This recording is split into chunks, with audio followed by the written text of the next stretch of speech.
Irmãos, depois de, eu acho, 2 ou 3 semanas de folga que vocês tiveram, agora nós vamos voltar para a exposição da carta de Tiago. Estava sentindo uma falta de falar de Tiago, então vamos falar de Tiago.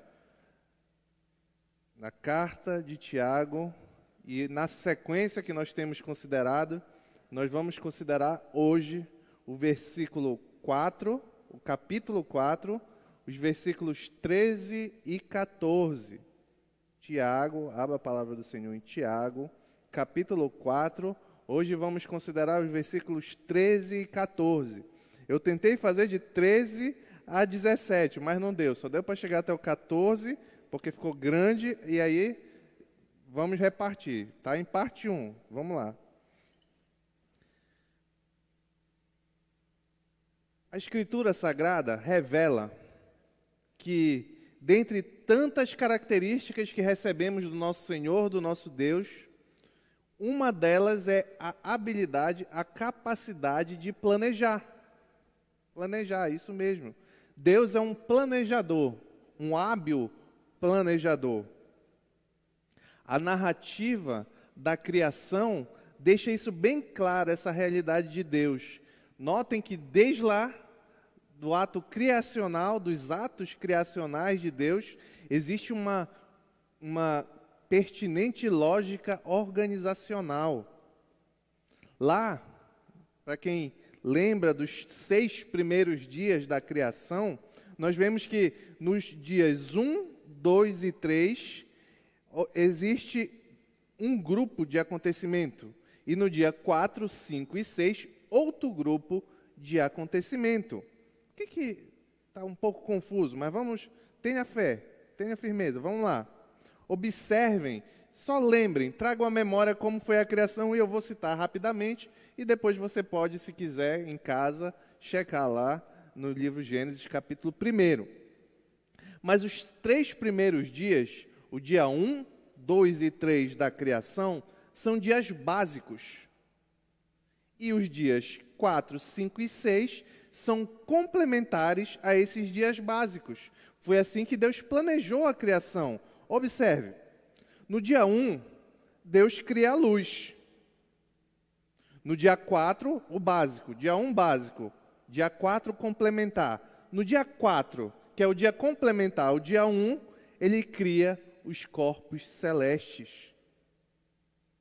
No dia 2, Deus cria o firmamento e faz separação das águas, águas de cima e águas de baixo, as nuvens, os mares. E o que ele cria? No dia 5, que é complementar ao dia 2, os animais que voam no firmamento e os animais que vivem nas águas. No dia 3 não é diferente. No dia 3, Deus cria a porção seca e as plantas, a porção seca, a terra e as plantas. Dia básico, complementar. No dia 6, Deus cria os animais e o ser humano, que vive aonde? Na terra e se alimenta das plantas. Notem como o Senhor não é nada por acaso, nada sem organização. Não, Deus é um planejador muitíssimo, para não dizer perfeitamente organizado. Nós, seres humanos, criados à imagem e semelhança desse Deus, ainda que caídos, ainda que manchados pela condição do pecado, nós ainda temos essa habilidade em alguma medida. Não a perfeição como Deus, mas nós temos. E nós somos únicos na criação nesse quesito. Nenhum outro ser é capaz de planejar, enxergar, fazer uma previsão no futuro e trabalhar dessa forma. Nenhum outro ser criado é capaz disso, apenas o ser humano, o que revela justamente o fato de sermos a imagem e semelhança de Deus. Porém, apesar de herdarmos de Deus essa habilidade, há aqui uma enorme lacuna entre os nossos planos e os planos de Deus. Somente Deus é soberano e não depende de nada nem ninguém para que execute os seus planos. Vou repetir. Deus não depende de nada nem de ninguém para que seus planos se tornem realidade. Ah, mas ele usa instrumentos? Usa. Ele usa a igreja para o louvor da glória dele. Mas é porque ele quer. É porque ele quer abençoar o instrumento que está sendo usado. Mas ele não precisa. Se algum dia alguém disse, como muitas tolices têm sido ditas na internet, de que Deus precisa de você, é mentira. Você que precisa de Deus. Deus não precisa de nada e ninguém. Ele é soberano. Um dos atributos de Deus é o que nós chamamos, os teólogos chamam de aceidade, que significa que ele é autossuficiente. Ele não precisa de nada nem ninguém. Mas nós, pelo contrário, é muito diferente. Nós dependemos de muitas coisas, muitos fatores, e por isso, mesmo que tenhamos essa habilidade de planejar, é necessário que nós saibamos fazer sabiamente. Então vamos, enfim, ao texto, Tiago, capítulo 4, versículos 13 e 14. Diz assim a palavra do Senhor. Ouçam agora, vocês que dizem, hoje ou amanhã iremos para esta ou aquela cidade, passaremos um ano ali, faremos negócios e ganharemos dinheiro. Vocês nem sabem o que lhes acontecerá amanhã? O que é a sua vida? Vocês são como a neblina que aparece por um pouco de tempo e depois se dissipa. Oremos ao Senhor. Pai querido, obrigado pela Tua palavra, Senhor. Que ela seja um meio de edificação para a Tua igreja, Senhor. Que Tu fale conosco essa noite, apesar de nós, e nos transforme, Senhor, cada vez mais à imagem do Teu Filho Jesus. É o que te pedimos em nome dele. Amém. Na primeira sessão do capítulo 4, vamos lá, vou fazer um breve contexto, faz um tempo que a gente não escuta falar de Tiago, então vamos fazer um breve contexto aqui. Na primeira sessão do capítulo 4, nos versículos de 1 a 10, Tiago tratou de um contraste entre dois direcionamentos de coração, dois tipos de sabedoria. Um é um coração, é uma sabedoria soberba e orgulhosa, que ele diz lá que é esses que têm essa sabedoria e esse coração orgulhoso, esses são amigos do mundo. E ele continuou dizendo a outra direção de coração, que é o coração humilde, que se submete e obedece a Deus, e por isso é amigo de Deus. Então tem duas direções de coração e de entendimento e de sabedoria aqui. Quando nós avançamos um pouco mais no texto, a partir do verso 7 ao 10, vimos que Tiago apresentou um passo a passo a ser seguido. Eu não vou ler todo, mas eu vou ler os mandamentos que foram dados por Tiago para aqueles que querem andar nesse modo humilde, debaixo da vontade do Senhor. Ele diz, resistam ao diabo, aproximem-se de Deus, limpem as mãos, purifiquem o coração, entristeçam-se, lamentem-se e chorem. E um parêntese, entristeçam-se, lamentem-se e chorem pelos seus pecados. É isso que o texto quer dizer. E troquem o riso por lamento e alegria por tristeza. Humilhem-se diante do Senhor, no verso 10, e Ele o exaltará. Então, Tiago está ensinando como andar por esse lado, o lado da humildade. Na última mensagem que nós consideramos aqui, que creio eu foi há 2 domingos atrás, nós consideramos os versos 11 e 12 do capítulo 4. E ali vemos que Tiago, após ensinar essa teoria e esse passo a passo, ele vai aplicar a coisas do dia a dia, da prática da igreja, daqueles irmãos.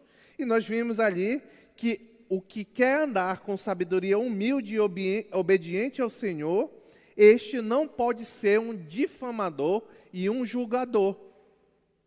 Nós vimos aqui que aquele que quer falar mal e julgar o irmão, ele já tomou o lugar do legislador e já tomou o lugar do juiz. Notem que não é um coração humilde. Um coração humilde não vai fazer isso. É um coração soberbo que diz que eu que sei o que é certo, eu vou julgar. O coração humilde, ele depende do Senhor, ele diz, o Senhor vai julgar. Então, ele está mostrando na prática que ser difamador, divulgar má fama do irmão, do próximo, é um pecado, é orgulho. E ele não está falando aqui de você chegar com o irmão que cometeu um pecado, um erro, e você conversar com o irmão, que é o mandamento bíblico. Não, ele está falando daquele que difama, aquele que vai espalhar a notícia, fofoca.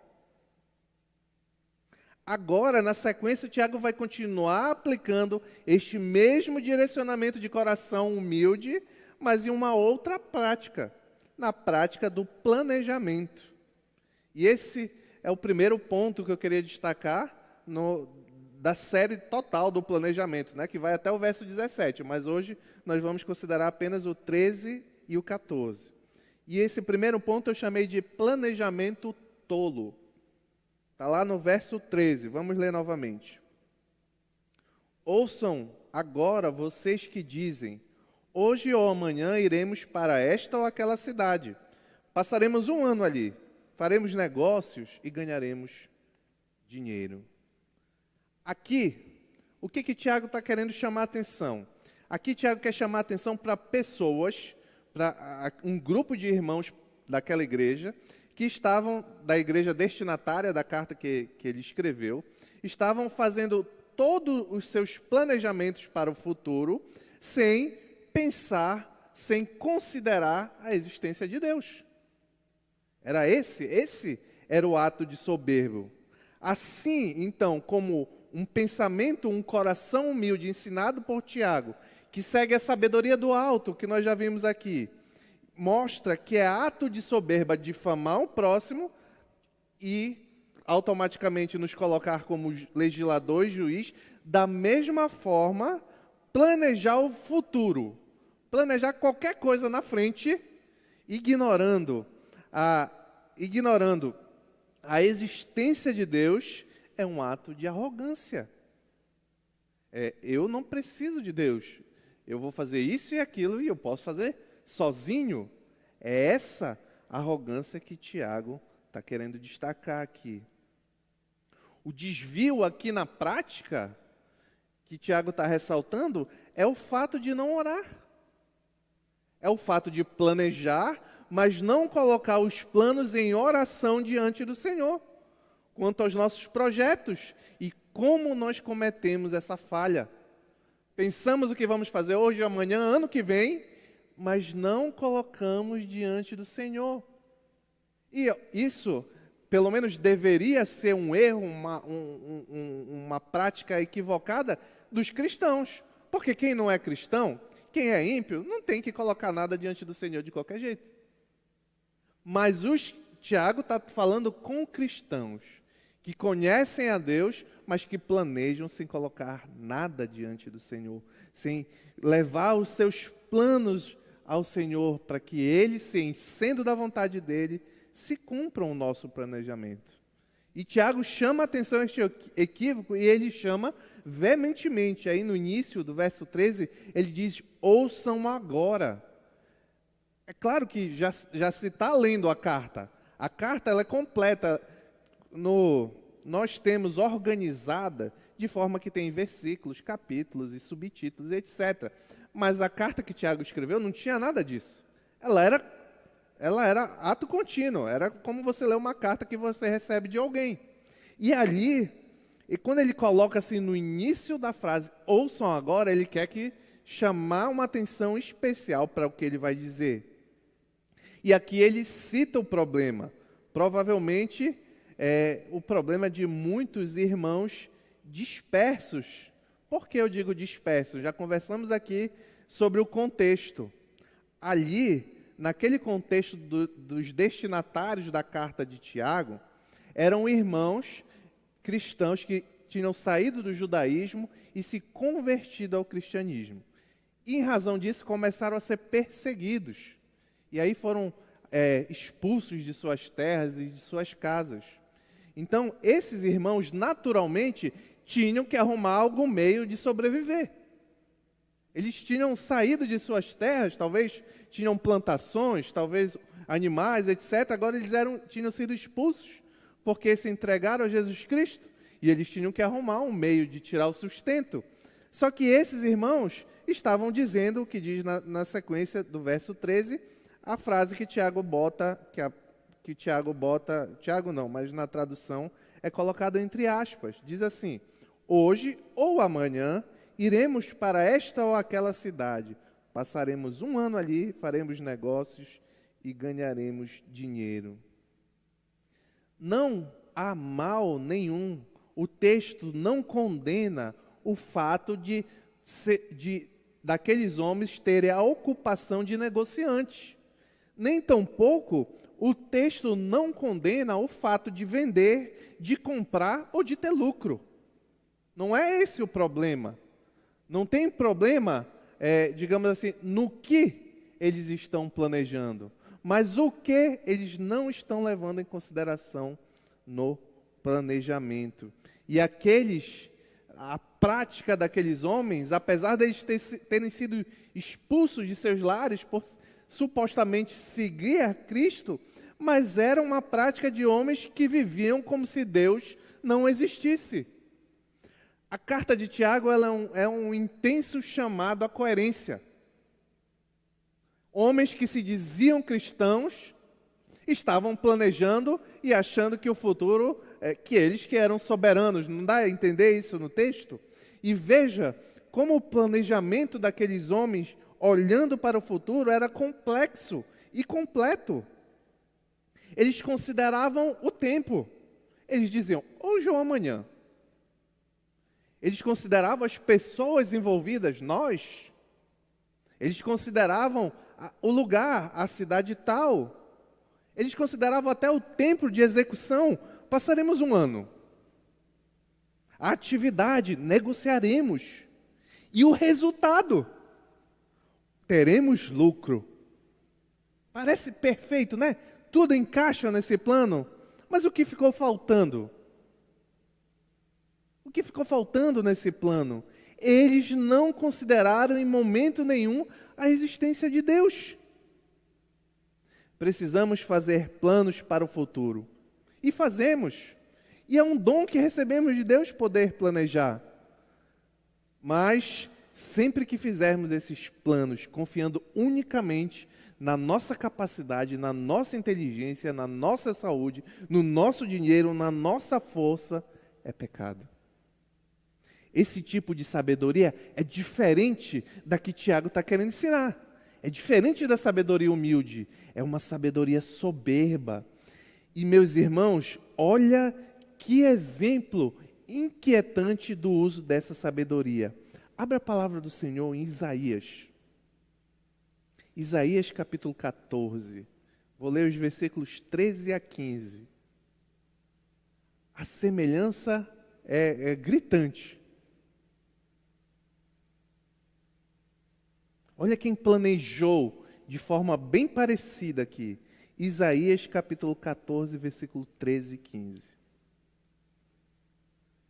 Você que dizia no seu coração, subirei aos céus, erguerei o meu trono acima das estrelas de Deus.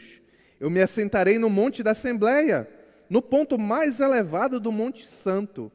Subirei mais alto e mais alto que as mais altas nuvens. Serei como o Altíssimo. Olha, não parece? Já está tudo certo. Já foi tudo planejado. Mas olha o que diz o verso 15. Mas as profundezas do Sheol, ou do inferno, você será levado. Irá ao fundo do abismo. Sabe quem é esse planejador aqui? Satanás. Olha, quem é o pai da sabedoria do mundo? O próprio Tiago já disse, voltando um pouco atrás no texto, é Satanás. Olha como o plano dele não leva em consideração o Senhor. A semelhança são os homens que planejam um futuro sem considerar a existência, o poder e a vontade de Deus. Aqui tem muitas lições para nós. Planejar faz parte do que somos.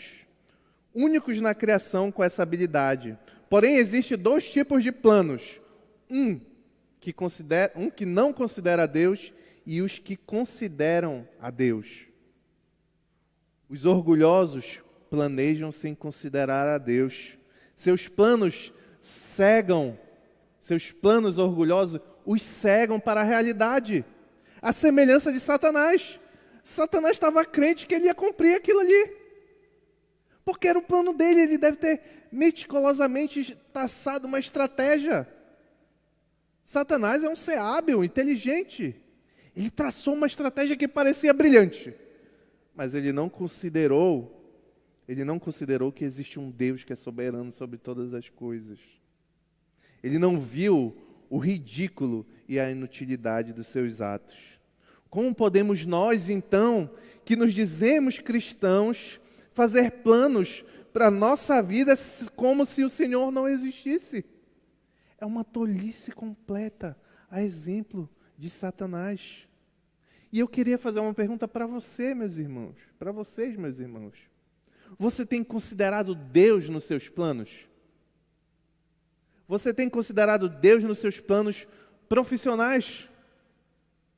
O que eu vou fazer, o que eu vou deixar de fazer? Eu tenho considerado Deus, colocado os nossos planos em oração diante do Senhor e mais, buscado na palavra, será que é isso mesmo? Será que eu devo fazer isso? Será que é essa a tua vontade, Senhor? Os planos da família, os planos financeiros, o que eu vou comprar, com que eu vou gastar meu dinheiro, no que eu vou investir. Se nós não estamos considerando Deus nesses planos, é melhor começar. Porque não existe nada no mundo em que a mão de Deus não seja influenciado pela mão de Deus. Não existe. O poder de Deus é sobre todas as coisas. Nós somos um dos maiores inimigos da igreja, meus irmãos, é o engano da divisão entre o que é sagrado e o que é secular. Isso é um engano terrível. O que é isso que eu estou querendo dizer que é um engano? É a ideia de que existe uma área da nossa vida em que nós nos dedicamos a nos relacionar com o Senhor e ali nós oramos, nós estamos aqui na igreja, nós nos reunimos em comunhão, participamos da ceia do Senhor, lemos a palavra do Senhor no momento de devocional, mas na hora que eu saio para o trabalho, na hora que eu vou para a universidade, na hora que eu decido como eu vou investir meu dinheiro, nessa hora, aqui é secular. Não vou misturar. Existe uma divisão. Isso é uma grande mentira. Isso é uma grande mentira que por isso vivemos num mundo em que cada vez mais, e é natural que seja assim, cada vez mais estão querendo delegar o cristianismo como uma área apenas religiosa. Não. Vive teu cristianismo lá no final de semana, no domingo.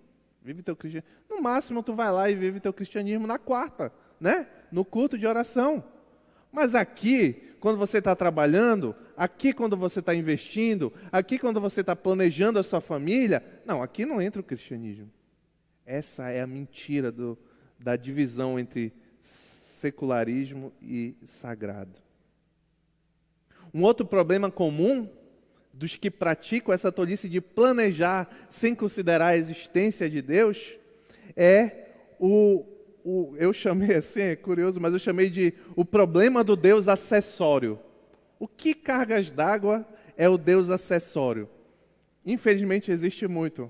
Sabe o que é, meu irmão? É aquele que quando você está com uma dificuldade, um familiar doente, quando você está querendo passar numa prova de vestibular, querendo passar num concurso, aí você se apega ao Senhor. Não, agora eu vou orar ao Senhor.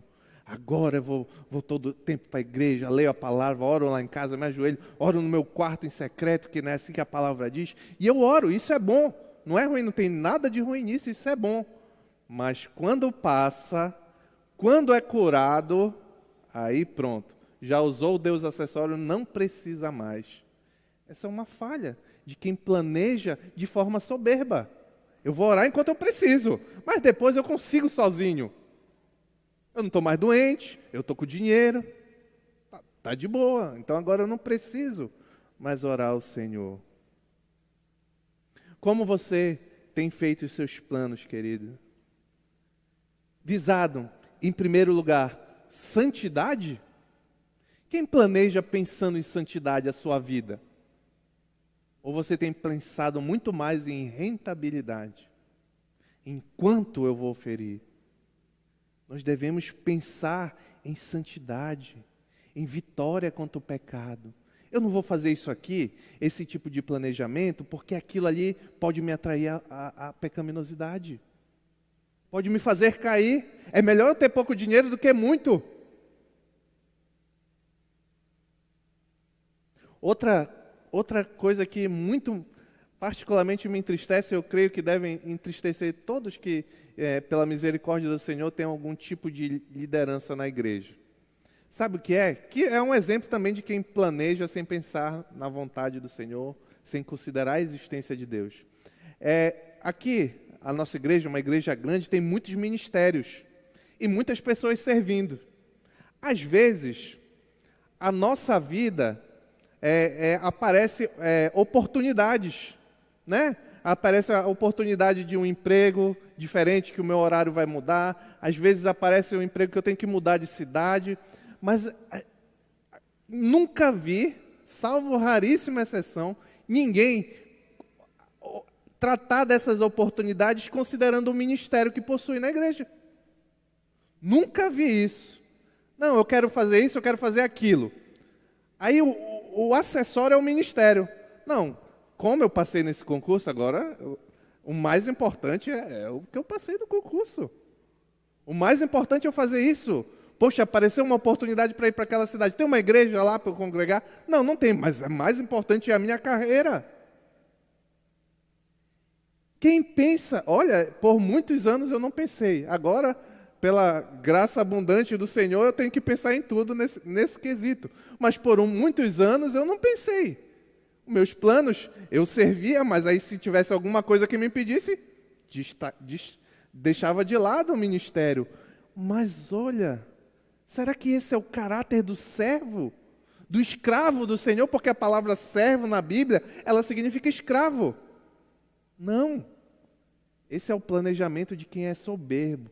Acha que seus planos, entre aspas, seculares, são mais importantes do que os seus planos na igreja.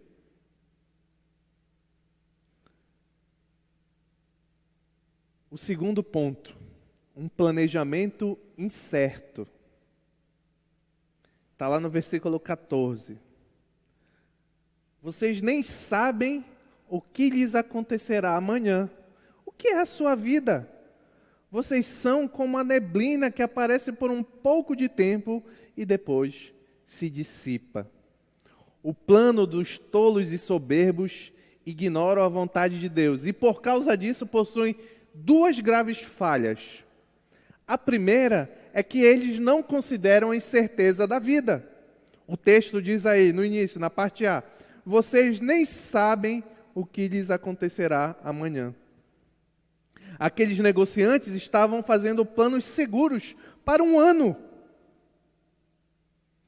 enquanto que eles não podiam garantir um dia sequer, nem uma hora sequer. Eles diziam, iremos e permaneceremos e teremos lucros. Mas será que eles conseguiriam ir? Será que eles teriam onde ficar? Será que tinha o produto que eles buscavam negociar? Será que eles iam conseguir vender? Perguntas como essas não podiam ser respondidas por aqueles homens e não podem ser respondidas por nós, nos nossos planos. O nosso campo de visão ele é limitado. O simples fato de tentar fazer essas coisas demonstra uma soberba. Provérbios 27:1 diz, não se gabe do dia de amanhã, pois você nem sabe o que este ou aquele dia poderá trazer. Aquele que pensa que é administrador do seu futuro está muito enganado, é um tolo orgulhoso. Não existem incertezas para Deus. Deus sabe de tudo, Ele coordena, manda, faz e acontece tudo conforme a vontade dEle. Mas para nós a vida é incerta. Somente quando estamos dentro das promessas do Senhor, a única coisa que nós podemos ter certeza é a confiança nas promessas do Senhor. Nesse intervalo daqui até chegar lá, nós não temos certeza de nada. Isso é um erro. A segunda falha no planejamento dos soberbos é que eles não consideram a brevidade da vida. O texto diz: o que é a sua vida? Vocês são como uma neblina que aparece por um pouco de tempo e depois se dissipa. Os mercadores a quem Tiago se dirige não se preocupavam com o sentido e a duração da vida. Eles falavam sobre o futuro com absoluta certeza de que estariam lá. Apesar disso, eles não tinham controle sobre isso. Eles podiam ou não estar vivos depois de um ano, depois de um dia, depois de uma hora. Para desfazer essa orgulhosa insensatez, Tiago compara a vida com uma neblina, que é algo que rapidamente aparece e desaparece. Literalmente, a palavra traduzida como neblina aqui é vapor. Vapor. Não é nem aquela neblina que fica amanhã um tempão e some. Não, é vapor. Uma fumacinha que vem e vai embora. A palavra de Deus é cheia de exemplos que mostram a condição do ser humano, como a vida aqui na terra é breve. Jó, capítulo 7, versículo 6 diz: os meus dias são mais velozes do que a lançadeira do tecelão. Jó, capítulo 8, versículo 9 diz: nossos dias sobre a terra são uma sombra. Jó, capítulo 9, versículo 25: os meus dias são mais velozes do que um corredor. Jó, capítulo 14, versículo 1 e 2: o homem nascido de mulher é de poucos dias, cheio de inquietação. Nasce como uma flor e murcha, foge também como a sombra e não permanece. Moisés, que viveu 120 anos, escreveu uma oração lá no Salmo 90, único Salmo de Moisés, Salmo 90, versos 9 e 10. Olha o que Moisés diz nesse Salmo: todos os nossos dias passam debaixo do teu furor, do furor do Senhor. Vão-se como um murmúrio. Os anos de nossa vida chegam a 70 ou 80 para os que têm mais vigor. Entretanto, são anos difíceis e cheios de sofrimento, pois a vida passa depressa e nós voamos. Olha, meu irmão, como é importante, quantos textos bíblicos para nos ensinar como é importante considerar a brevidade da vida nos nossos planos.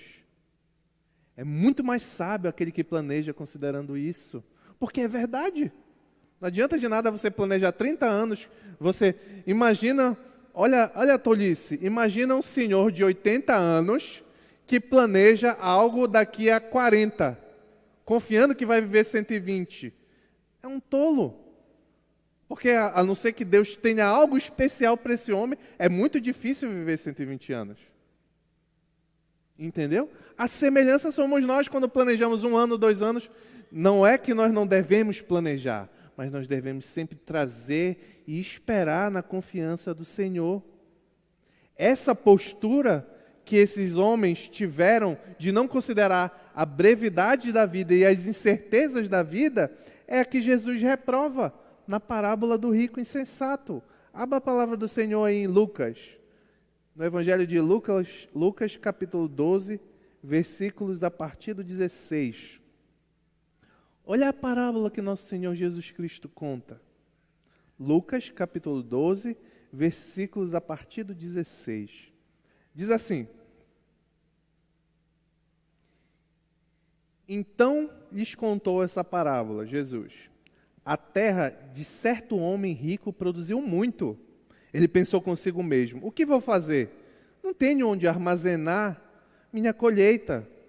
Então disse: já sei o que vou fazer. Vou derrubar meus celeiros e construir outros maiores. E ali guardarei toda a minha safra e todos os meus bens. E direi a mim mesmo: você tem grande quantidade de bens armazenados para muitos anos. Descanse, coma, beba e alegre-se. Contudo, Deus lhe disse: insensato, esta mesma noite a sua vida lhe será exigida. Então quem ficará com o que você preparou? Assim acontece com quem guarda para si riquezas, não é rico para com Deus. É a mesma ideia que Tiago está falando. É o ensinamento de Jesus. Cuidado com os seus planos que não estão sendo colocados e confiados no Senhor e buscados ser feitos conforme a vontade do Senhor. Tem muitas aplicações aqui. Vou destacar algumas. Devemos considerar em nossos planos, logicamente, as incertezas da vida. A Covid é uma prova disso. É uma grande prova disso. Quantos de nós planejou em 2019, em 2020 vai ter uma pandemia. E aí vai durar até 2022, se Deus quiser termina no início de 2022. Mas vamos lá. Quantos de nós planejou isso? Ninguém. E eu não estou falando ainda, vou falar, eu não estou falando ainda da questão de quem morreu, não. Eu vou falar, mas não estou falando. Eu estou falando de quantos planos foram mudados por conta disso. Só nos mostra a nossa fragilidade em querer ter poder sobre o que vai acontecer. As coisas nem sempre acontecem como esperamos. Hoje estamos aqui, pela graça do Senhor, saudáveis. Eu creio que a grande maioria que está aqui está com saúde. Glória a Deus por isso. Mas amanhã poderemos estar entrando no hospital. E eu falo isso por mim. Não vou contar aqui, mas há mais ou menos 5, 6 anos atrás, os meus planos eram maravilhosos. Eu tinha planos maravilhosos. Eu queria, eu tinha casado há pouco tempo, há 10 meses, eu tinha comprado meu apartamento, financiar, perder de vista, mas tinha comprado o meu apartamento, e aí estava pensando em trocar de carro. Esse era o meu plano, estava tudo maravilhoso, estava tudo engatilhado, não tinha erro. Não tinha erro, exceto o fato de eu ter tido um grave problema cardíaco. E o que aconteceu com meus planos de futuro, que estava tudo certo? De repente não tinha nada certo. Não tinha certo nem se eu ia viver mais uma semana. Na verdade, eu não tinha certo se eu ia viver nem mais um dia. O problema deu numa quarta-feira, se eu não me engano, eu precisei passar por uma operação de 36 horas na quinta. E aí? De que serviu todos aqueles meus planos? Sabe o que foi que aconteceu ali? Porque os meus planos não eram os planos de Deus. Aprove ao Senhor que eu passasse por tudo aquilo. E olha, digo aos irmãos, foi a melhor coisa que aconteceu na minha vida. E hoje eu estou aqui, pela misericórdia do Senhor. Às vezes nós temos os nossos planos, mas nós não consideramos os planos do Senhor. Nós não temos certeza de nada, mas o Senhor tem certeza de todas as coisas. Segundo, considerem seus planos a brevidade da vida. Voltamos ao Covid. Existem, queridos, 500 e poucas mil pessoas aqui no nosso país, segundo os números oficiais, que morreram sem planejar, né? Ninguém planeja morrer, não. Eu acho que daqui para ali eu vou morrer. Não, sem planejar, tinham outros planos e morreram. De que adiantou? Era tolo aquele plano, era incerto. A brevidade da vida é importante porque ela nos traz um caráter de urgência. Urgência em ouvir a pregação do Evangelho. Urgência em se arrepender dos seus pecados. Urgência em entregar a vida a Jesus Cristo. Não fique esperando, não. Você que está aqui, se tem alguém aqui que ainda não fez isso, não fique esperando amanhã, não. Não fica, porque o tempo que você espera, o tempo que você planeja esperar, pode ser que esse tempo não exista para você. E aí, não adiantou de nada esses planos. Como você tem gastado, você que já entregou a sua vida a Jesus Cristo, como você tem gastado o seu breve tempo? Por mais que você viva 80 anos, 90, 100, ainda assim é um breve tempo diante do Senhor. Quanto dele você tem dedicado, como o nosso pastor fala aqui, à construção da arca? Porque tudo vai afundar, só a igreja do Senhor que vai permanecer. Quanto você tem dedicado a construir esse trabalho, servir ao reino? Não quer dizer que você não tem que ter a sua vida, seu trabalho, seus planos. Não, não entenda mal. Mas tudo tem que ser colocado diante do Senhor. nosso Senhor Jesus Cristo conta uma outra importante parábola. Lá no capítulo 6 do Evangelho de Mateus, versículos 19 a 21. Muito conhecida também, diz assim: Não acumulem para vocês tesouros na terra, onde a traça, não é uma parábola, bem uma parábola, né? Não acumulem para vocês tesouros na terra, onde a traça e a ferrugem destrói, onde os ladrões arrombam e furtam, mas acumulem para vocês tesouros no céu, onde a traça e a ferrugem não destrói, e onde os ladrões não arrombam nem furtam, pois onde estiver o seu tesouro, aí também estará o seu coração. Onde está o seu tesouro, meu querido? Onde você tem depositado o seu tesouro? Caminhando para a conclusão, que essa habilidade extraordinária que recebemos do Senhor de planejar sirva de testemunho do nosso coração humilde e não de orgulho.